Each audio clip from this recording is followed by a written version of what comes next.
नमो नमः। भवताम अस्यां कारक कक्षायां पुनः स्वागतम।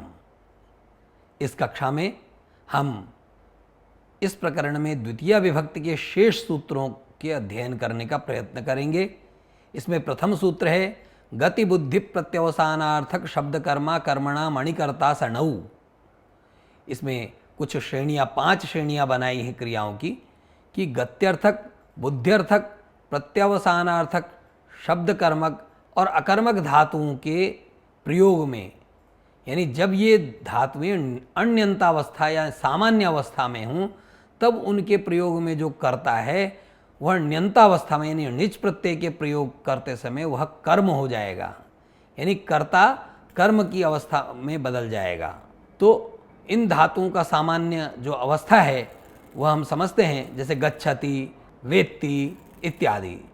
तो न्यंतावस्था में जो इनका कर्ता है वह कर्म हो जाएगा। इसमें हम सिद्धांत कौमुदी के ही कुछ वाक्यों का प्रयोग करते हैं और उनको जानने का प्रयत्न करते हैं। उदाहरण के लिए अन्यंतावस्था में गत्यर्थक धातु का उदाहरण है शत्रवः स्वर्गम अगच्छन्। बिल्कुल सामान्य वाक्य है कि शत्रु स्वर्ग गए। अब भगवान विष्णु ने उनको स्वर्ग भेजा, ऐसी अवस्था में जो शत्रवः करता है वो कर्म हो गया, तो हरिः शत्रून् स्वर्गम अगमयत् ऐसा प्रयोग हो गया।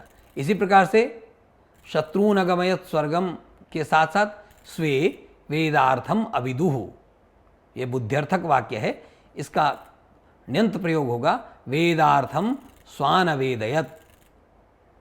देवा अमृतम आश्नन, ये प्रत्यवसानार्थक आश्नन यानी सेवन किया, तो ये जो खाया खाना पीना आदि ये प्रत्यवसानार्थक धातुएं हम कहते हैं इनको।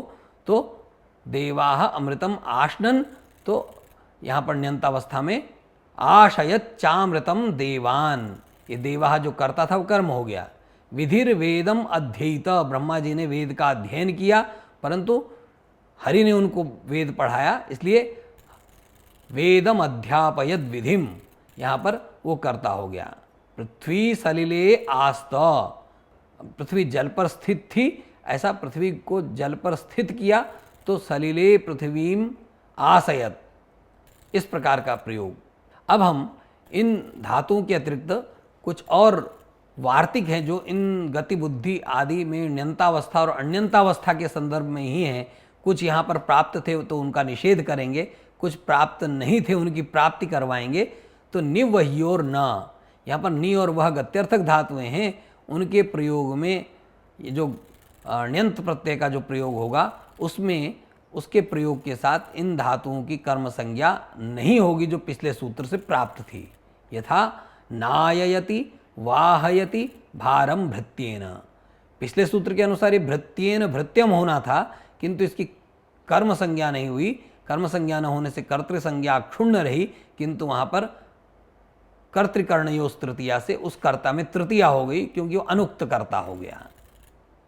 परंतु ये जो निषेध लगा निवह्यो न, ये वह के संदर्भ में एक बात कही गई कि नियंत्रिकर्तृकस्य वहेर अनिषेध, यदि उस कर्ता जो वह धातु है उसका कर्ता नियंता हो, यानी नियम उसको रथ को चलाने वाला हो जिसको हम कहते हैं, तो वहाँ पर ये निषेध जो निवह्यो न है उससे लगा है वो नहीं लगेगा। जैसे वाहयति रथम वाहन, अब वाहन शब्द है तो सूतः, यहाँ पर अगर निवह्योर न की बात हम मानते, उस वार्तिक को स्वीकार करते, तो वहाँ पर वाही ऐसा प्रयोग हो जाता। वाहाह रथम वहंती, ये इसका मूल वाक्य है जो अन्यंतावस्था में है। इसी प्रकार से हम अगर आगे बढ़ें तो आदि खाद्योर्न, हमने देखा था प्रत्यवसानार्थक धातुओं के प्रयोग में आदि और खादि, यहाँ पर प्रत्यवसानार्थक धातु हैं। आदि खादि ण्यंतावस्था है, आदयति खादयति, तो उनके प्रयोग में ये जो आपने कहा प्रत्यवसानार्थक में धातुओं के प्रयोग में कर्ता की कर्म संज्ञा हो जाएगी, यहाँ पर उनकी कर्म संज्ञा नहीं, इस वार्तिक से उनका निषेध हो जाएगा ण्यंतावस्था में। तो वो स्थिति रहेगी जैसे आदयति खादयति वा अन्नम बटुना, यहाँ बटुना प्रयोग हो गया क्योंकि वहाँ पर कर्म संज्ञा नहीं रही। भक्षेर अहिंसार्थस्य न, भक्ष धातु अगर अहिंसार्थक होगी तो उसका प्रयोग में ये जो प्रत्यवसानार्थक धातु की आपने चर्चा की है, तो आदि खाद्योर न से आपने निषेध किया, परंतु भक्षेर अहिंसार्थ से न, जो भक्ष धातु है यदि अहिंसार्थक होगी तो गत्यर्थक सूत्र से जो प्राप्त संज्ञा है इस वार्तिक से वो कर्म संज्ञा वहाँ पर नहीं होगी। उदाहरण है यथा भक्षयत्यन्नम बटुना। इसी प्रकार से हम देखते हैं कि जलपति प्रभृति नाम उपसंख्यानम, ये सूत्र में तो जलपति आदि की कोई चर्चा नहीं है, किंतु इस वार्तिक के द्वारा इसके द्वारा जलपति प्रभृति धातुएं जो हैं उनकी कर्म संज्ञा की प्राप्ति ण्यंतावस्था में करवाई है। जैसे जलपयति भाषयति वा धर्मम पुत्रः।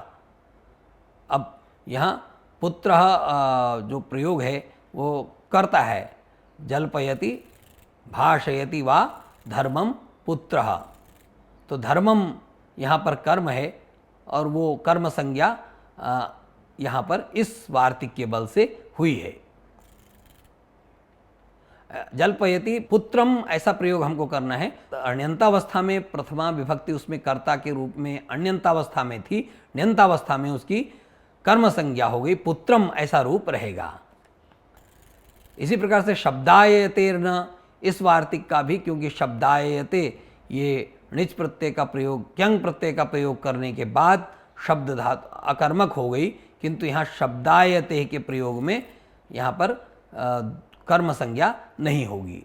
इसी प्रकार से हरिक्रोरन्यतरस्याम सूत्र से हरि और क्री धातु में ण्यंतावस्था में जो कर्म संज्ञा की प्राप्ति इस सूत्र में विकल्प से प्राप्त कराई गई है। जैसे हारयति कारयति वा कटम भृत्येन या भृत्यम, यदि कर्म संज्ञा होगी तो भृत्यम, यदि कर्म संज्ञा नहीं होगी तो भृत्येन, ये विकल्प है। इसी प्रकार से अधिशिंग स्थासाम, कुछ आधार की आधार जो है उसकी अधिकरण संज्ञा होती है और अधिकरण में सप्तमी है, किंतु कुछ धातुओं में अधिकरण में आधार है उसमें उसकी कर्म संज्ञा होती है, आधार की अधिकरण संज्ञा नहीं होती है। जैसे अधिशिंग स्थासाम कर्म, अधि पूर्वक शी स्था आस धातुओं के कर्म की आस धातु के आधार की कर्म संज्ञा होती है। जैसे अध्यास्ते वैकुंठम हरिः, अधिशेते वैकुंठम हरिः, यहाँ पर वैकुंठम, यहाँ पर वैकुंठ जो है आधार था किंतु उसकी कर्म संज्ञा होने से कर्म में द्वितीया हो गई। इसी प्रकार से अभिनिविशश्च, अभिनिविश के आधार की भी कर्म संज्ञा हो गई। जैसे अभिनिविशते सन्मार्गम, यहाँ आधार में अधिकरण होना, अधिकरण में सप्तमी होती है किंतु यहाँ आधार की अधिकरण संज्ञा ही नहीं हुई। उपान्वध्यांग वसः, उप अनु अधि उपसर्ग और अनु उपसर्ग पूर्वक वस धातु का भी जो आधार है उसकी भी कर्म संज्ञा हो जाती है। इसी प्रकार से इसके बाद हम उपपद विभक्तियों को थोड़ा सा जानने का प्रयत्न करेंगे। उपपद विभक्तियाँ पदमाश्रित्य जायमाना विभक्त ही उपपद विभक्ति ही, तो इसके विषय में एक कारिका बहुत प्रसिद्ध है और वो कार्य उभ सर्वतसो कार्य, तस प्रत्यय पूर्वक उभ का उभयतः और धिक द्वितीया के साथ भी द्वितीय विभक्ति का प्रयोग होगा। उपरि आदि, उपरि अधि और अधस, इन शब्दों के प्रयोग में भी द्वितीय विभक्ति का प्रयोग होगा। इसी प्रकार से बहुत सारे प्रयोग हैं जहाँ पर उपपद के आधार पर अभितः, परितः, समया, निकषा, हा, इनके प्रयोग में भी द्वितीया होती है। इसके अतिरिक्त अंतरांतरेण युक्तम, अंतरा अंतरेण के योग में भी द्वितीया होती है। इसी प्रकार से कर्म प्रवचनीय भी का भी प्रकरण आता है, उन कर्म प्रवचनीयों के योग में भी द्वितीय विभक्ति का प्रयोग होता है। अनुर्लक्षणे, तृतीयार्थे, हीने, उपोधिके च, और इसी प्रकार से अन्य कर्म प्रवचनियों के योग में भी हम देखते हैं द्वितीय विभक्ति का प्रयोग होता है। सामान्य रूप से इतना जानने के बाद मैं अपेक्षा करता हूँ कि ये पाठ आपको समझ में आया होगा, कारक प्रकरण के प्रवेश में आपको सुविधा होगी। नमस्काराः, धन्यवादाः।